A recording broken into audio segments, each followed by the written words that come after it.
गर्मियों की दोपहर है।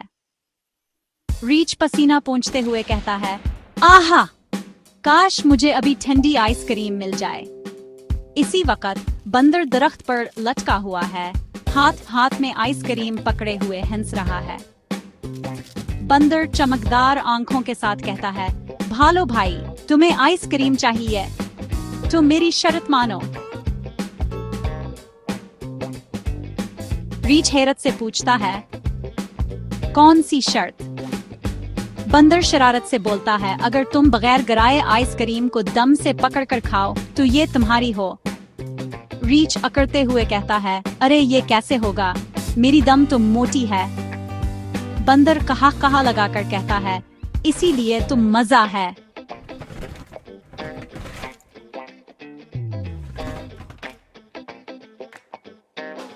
रीच कोशिश करता है, अपना जिस्म मरोड़ता है, मगर आइसक्रीम जमीन पर गिर जाती है।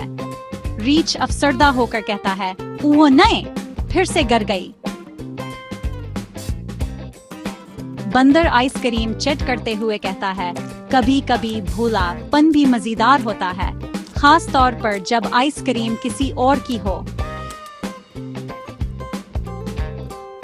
आखिर में दोनों हंस रहे हैं। बंदर दूसरी आइसक्रीम रीच को देता है। बंदर कहता है, ले भाई, मजाक काफी हो गया, ये ले तेरी आइसक्रीम। रीच खुश होकर कहता है, दोस्ती भी कुछ चीज होती है भाई। सब दोस्ती में हंसी मजाक हो, मगर आखिर में दिल जीतना जरूरी है।